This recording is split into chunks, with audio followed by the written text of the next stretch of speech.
juta gentar membela yang bayar. Dalam sejarah karir saya, inilah contoh surat permohonan dan atau sejenis gugatan yang paling mengambang. Permohonannya ngoceh lagi, ngoceh dan cengeng. Jadi posisi pasal nomor 2 sangat benar. Tidak ada satupun yang dipersalahkan. Kalau ngomong omon-omon aja bisa bukti, semua orang bisa masuk penjara. Bahwa permohonan yang kami ajukan cengeng dan salah kamar. Kami berharap jangan sampai nanti Bapak Hotman Paris menangis dan Bapak Otto Hasibuan masuk kamar nggak keluar-keluar lagi karena kalah di sidang sengketa Pilpres di MK. Paling mengambang yang digugat apa? Yang dibahas bansos. 90% isi dari permohonan itu adalah tentang bansos. Kita menyaksikan dengan keprihatinan mendalam serangkaian penyimpangan yang telah mencoreng integritas proses demokrasi kita. Mulai dari awalnya, independensi yang seharusnya menjadi pilar utama dalam penyelenggaraan pemilu telah tergerus akibat intervensi kekuasaan yang tidak seharusnya terjadi. Di antara penyimpangan yang kita saksikan adalah penggunaan institusi negara untuk memenangkan salah satu calon yang secara eksplisit tidak memenuhi kriteria yang ditetapkan. Terdapat pula praktek yang meresahkan di mana aparat daerah mengalami tekanan, bahkan diberikan imbalan untuk mempengaruhi arah pilihan politik, serta penyalahgunaan bantuan-bantuan dari negara, bantuan sosial yang sejatinya diperuntukkan untuk kesejahteraan rakyat, malah dijadikan sebagai alat transaksional untuk memenangkan salah satu calon. Dan itu bisa dijawab dengan satu kalimat, bansos itu adalah sah sesuai dengan peraturan. Dan MK tidak punya kewenangan menilai bansos. Jadi permohonan dari 01 ini sebenarnya cukup dijawab oleh satu paragraf. Satu paragraf aja. Karena yang lainnya hanya ngoceh-ngocehan, ngoceh sana sini, ngoceh sana sini, ya. Hanya satu, bansos itu adalah sah sesuai dengan undang-undang. Karena kalau tidak sah, KPK udah turun. Ya, 90% surat permohonan itu memakai alasan bansos. Jawabannya hanya satu, bansos adalah sah, dan oleh karenanya jawaban kamu permohonannya ngoceh lagi, ngoceh dan cengeng. Bahkan intervensi ini sempat merambah hingga pemimpin Mahkamah Konstitusi. Ketika pemimpin Mahkamah Konstitusi yang seharusnya berperan sebagai jenderal benteng pertahanan terakhir menegakkan prinsip-prinsip demokrasi terancam oleh intervensi, maka pondasi negara kita, pondasi demokrasi kita berada dalam bahaya yang nyata. Lebih jauh lagi, skala penyimpangan ini tidak pernah kita lihat sebelumnya, Yang Mulia. Kita pernah menyaksikan penyimpangan seperti ini di skala yang kecil, pilkada, populasi kecil, tapi dalam skala yang amat besar dan lintas sektor baru kali ini kita semua menyaksikan. Karena itulah nanti izinkan kami nanti melalui tim hukum nasional dan Timnas Amin akan menyampaikan seluruh argumen dan bukti-buktinya atas penyimpangan dan pelanggaran kepada Yang Mulia Majelis Hakim Mahkamah Konstitusi ini. Kami, waktunya 2 menit lagi. Yang Mulia Hakim Mahkamah Konstitusi yang kami hormati, kami muliakan. Apa yang kita saksikan ini bukanlah peristiwa biasa. Ini adalah titik klimaks dari sebuah proses yang panjang. Penggerogotan atas demokrasi, di mana praktek-praktek intervensi dan ketaatan pada tata kelola pemerintahan secara pelan-pelan tergerus. Oleh karena itu, Yang Mulia Hakim Mahkamah Konstitusi, di hadapan Yang Mulia, kini terbentang satu momen paling krusial dalam perjalanan demokrasi kita. Di pundak Yang Mulia terpikul tanggung jawab yang amat besar untuk menentukan arah masa depan demokrasi kita.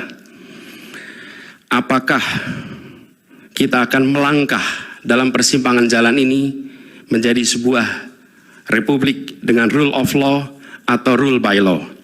Demokrasi yang makin matang atau kemunduran yang sulit untuk diluruskan di tahun-tahun ke depan? Bila kita tidak melakukan koreksi saat ini, maka akan menjadi presiden ke depan di setiap pemilihan di berbagai tingkat. Bila kita tidak melakukan koreksi, maka praktek yang terjadi kemarin akan dianggap sebagai kenormalan dan menjadi kebiasaan, lalu menjadi budaya dan akhirnya menjadi karakter bangsa. Yang mulia Majelis Hakim Mahkamah Konstitusi, dengan rasa hormat dan penuh harap, mohon peristiwa ini jangan dibiarkan melewat tanpa dikoreksi. Rakyat Indonesia menunggu dengan penuh perhatian, dan kami titipkan semua ini kepada Mahkamah Konstitusi yang berani, independen untuk menegakkan keadilan dengan penuh pertimbangan. Kami mendukung Yang Mulia untuk tidak membiarkan demokrasi ini terkikis oleh kepentingan kekuasaan yang sempit, tidak membiarkan cita-cita reformasi yang telah lama diperjuangkan menjadi sia-sia. Tindakan dan keputusan Mahkamah Konstitusi terkait dengan jadwal pemilihan kepala daerah serentak serta keputusan penghapusan pasal pencemaran nama baik telah memberikan kepada kami harapan bahwa independensi, keberanian, ketegasan dalam menegakkan keadilan hadir kembali di Mahkamah Konstitusi ini. Kami mohon kepada Hakim Konstitusi yang kami muliakan untuk menerapkan kebijaksanaan dan keadilan dalam setiap keputusan perkara yang kami ajukan, menjadi penjaga yang teguh atas nilai demokrasi, dan memastikan bahwa konstitusi tetap menjadi panduan utama dalam membangun masa depan bangsa yang lebih adil dan sejahtera. Semoga sejarah mencatat dan menjadi saksi atas dedikasi dan komitmen Yang Mulia untuk mempertahankan integritas dan martabat demokrasi dan konstitusi kita. Kepada Hakim Mahkamah Konstitusi yang kami muliakan, harapan besar dan tinggi itu kami titipkan. Terima kasih. Assalamualaikum warahmatullahi wabarakatuh. Kubu calon presiden dan calon wakil presiden atau Capres-Cawapres nomor urut 2, Prabowo Subianto Gibran Raka Buming Raka bersiap menghadapi gugatan hasil pemilu presiden atau Pilpres 2024 di Mahkamah Konstitusi atau MK. Anggota tim pembela Prabowo Gibran, Hotman Paris, menyebut gugatan sengketa Pilpres 2024 yang dilayangkan Timnas Amin ke MK sebagai permohonan yang cengeng. Menanggapi hal itu, Jubir Timnas Amin, Iwan Tarigan, menjelaskan dugaan pelanggaran diajukan petitum dari Amin ke MK mengenai proses Pilpres sejak di MK, KPU, penggunaan PJ kepala daerah, aparat hukum, dan penyalahgunaan bansos sampai proses pemungutan suara. Karena proses yang curang dan bermasalah etika dan abuse of power, kekuasaan tentunya akan mempengaruhi hasil akhir di TPS dan KPU, jelas Iwan pada Selasa 26 Maret 2024. Dengan demikian, Iwan menyebut sangat tidak tepat apa yang disampaikan oleh Hotman Paris mengenai gugatan super cengeng. Dia yakin dengan dukungan bukti dan data kecurangan pemilu akan membuat kubu 02 atau Prabowo Gibran ketakutan menjalani sengketa Pilpres di MK. Mengenai perselisihan tentang hasil pemilu adalah tugas dan kewenangan MK untuk mengadilinya yang membuat dasar hukum. Hotman Paris akan kami buat menangis, tegasnya. Seperti diketahui, kubu Prabowo Gibran terpaksa menunjuk Hotman Paris sebagai salah satu tim hukum dalam menghadapi sengketa hasil Pilpres 2024 di MK. Hotman Paris memang bukan ahli hukum tata negara, namun dia memiliki kemampuan mempengaruhi publik lewat popularitasnya. Pernyataan Hotman Paris di medsos kerap bikin heboh, dan ini dibutuhkan kubu Prabowo Gibran. Kegiatan rapat dan buka puasa bersama bertujuan untuk koordinasi serta pembahasan substansi dan strategi menghadapi permohonan PHPU dari pasangan Capres dan Cawapres 01 dan 03 ke Mahkamah Konstitusi. Kata Wakil Dewan Pengarah Tim Kampanye Nasional atau TKN Prabowo Gibran, Yusril Iza Mahendra, saat dikonfirmasi pada Senin 25 Maret 2024. Lantas, siapa saja advokat yang tergabung dalam tim pembela Prabowo Gibran?